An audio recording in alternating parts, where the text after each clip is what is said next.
Love जिहाद case में 9 साल इंसाफ का इंतजार कर रही नेशनल शूटर तारा शाहदेव को शनिवार का दिन खुशियां लेकर आया। रांची सीबीआई कोर्ट की विशेष न्यायाधीश पीके शर्मा की अदालत ने 3 आरोपियों रंजीत कोहली उर्फ रकीबुल हसन, हाईकोर्ट से बर्खास्त रजिस्ट्रार मुश्ताक अहमद और कोहली की मां कौशल रानी को दोषी करार दिया। सीबीआई की ओर से कुल 26 गवाह पेश किए गए। उन गवाहों और सीबीआई की ओर से पेश किए गए सबूतों के आधार पर दोषी करार दिया गया। वहीं बचाव पक्ष की ओर से पेश किए गए 4 गवाह कोर्ट में तीनों की बेगुनाही साबित नहीं कर पाए। अब 5 अक्टूबर को सजा पर सुनवाई होगी। तारा शाहदेव ने 2014 में एक एफआईआर दर्ज किया था, जिसमें डिफरेंट सेक्शन में एफआईआर दर्ज हुआ था। पहले पुलिस ने इन्वेस्टिगेट किया, बाद में इसको ट्रांसफ़र किया गया केस की ग्रेविटी को देखते हुए सीबीआई को। फाइनली सीबीआई ने दोबारा से उसका स्टेटमेंट रिकॉर्ड कराया मजिस्ट्रेट के पास दिल्ली में। उसके बाद फिर चार्जशीट फाइल किया। चार्जशीट फाइल करने के बाद ट्रायल हुआ। 9 साल की पूरी जद्दोजहद के बाद आज न्यायालय से उसको न्याय मिला है। रकीबुल को 376 2N, 362 496, 298, 323, 506 एंड 120B IPC के सेक्शन में कन्विक्ट किया गया है। सज़ा पे बहस 5 तारीख को होगी। कौशल रानी को 298, 323 एंड 406 120B में उनको कन्विक्ट किया गया है।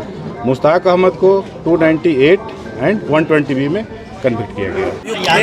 तीनों को तीन अभियुक्त को कन्विक्शन हुआ है इन तीनों का, लेकिन कुछ सेक्शंस में इसमें बरी भी किया गया है। तो सेंटेंस के पॉइंट पे जो सुनवाई होगी उसमें हम लोग सेंटेंस के पॉइंट में देखते हैं क्या वो आता है उसमें, और फाइनली हम लोग हाई कोर्ट में अपील प्रेफर करेंगे इसके। सर क्या पूरा मामला था, एक बार बता दीजिए। देखिए, मामला तो ये है कि 498A का मामला था, वाइफ हस्बैंड का डिस्प्यूट था, लेकिन चूँकि मामला इस तरह से हाइप कर दिया गया था और उस पर बाद इन्वेस्टिगेशन सीबीआई उसके अंदर में आई थी। सीबीआई इन्वेस्टिगेशन की, जबकि स्टेट पुलिस का इन्वेस्टिगेशन और चार्जशीट ऑलरेडी सबमिट हो चुका था। इवन ट्रायल जो है सो एट द फेक एंड था स्टेट गवर्नमेंट का जो चार्जशीट था उसके बेसिस पर, लेकिन सब्सिक्वेंटली सीबीआई इन्वेस्टिगेट की है and there are certain serious allegation उसमें लगाया गया था। कन्विक्शन हुई, हम लोग देखेंगे, अपील करेंगे अगेंस्ट दैट ऑर्डर। सीबीआई ने 2015 में प्राथमिकी दर्ज की थी। इससे पहले हिंदपीढ़ी में 2014 में मामला दर्ज हुआ था। जांच के बाद कोर्ट ने 2 जुलाई 2018 को तीनों आरोपियों रंजीत, मुश्ताक और कौशल रानी के खिलाफ आरोप गठित किया। दोषी करार देने पर तारा शाहदेव ने रांची हाईकोर्ट में मीडिया से कहा कि ये बहुत बड़ा फैसला है, यह देश की उन बेटियों को भी हिम्मत देगी जिसने इस तरह का जुल्म सहा है। धारा का मुझे आइडिया नहीं है क्या धारा है, वो तो एडवोकेट सर लोग जानते हैं। जो भी दिया होगा उन्होंने न्याय, बाकी 5th को शायद सेंटेंस होना है, तो उसके बाद ही पता लगेगा क्या बोल रहे। फैमिली वालों ने क्या कुछ कहा है जब आज फैसला होने वाला था? जैसे वो हमेशा साथ थे, वो मेरे साथ खड़े हैं, आज 9 साल से खड़े हैं, और बस उनका आशीर्वाद था कि जो हम लड़ाई लड़े हैं उसमें हम जरूर जीतेंगे। और देश के लिए एक बहुत बड़ा फैसला है कि जिन बेटियों के साथ गलत हो रहा है उन सबको एक हिम्मत मिले कि ज़रूर न्याय मिलेगा इस देश में।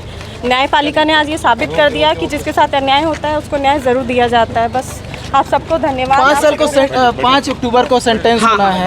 क्या लग रही है अधिक से अधिक सजा होगी? भैया वो तो अब न्यायालय को डिपेंड करता है क्या है, बाकी जितना। लव जिहाद के इस मामले में तीनों आरोपियों पर सोची समझी साजिश के तहत तारा शाहदेव के साथ मारपीट करने, धर्म परिवर्तन के लिए प्रताड़ित करने और उसके साथ छेड़छाड़ करने का आरोप लगा था। नेशनल शूटर तारा शाहदेव और रकीबुल हसन की शादी 7 जुलाई 2014 में हुई थी। तारा ने आरोप लगाया था कि रंजीत कोहली ने शादी के समय यह बात छुपाई थी कि वह मुस्लिम है, जबकि उसने इस्लाम धर्म कबूल कर अपना नाम रकीबुल हसन रख लिया था। शादी के बाद जबरन तारा को इस्लाम अपनाने के लिए रकीबुल हसन और उसकी मां की तरफ से दबाव डाला जाता था। उसके साथ शारीरिक और मानसिक प्रताड़ना दी जाती थी। 5 अक्टूबर को सजा पर सुनवाई होगी, जिस पर सभी की नजरें लगी हुई है।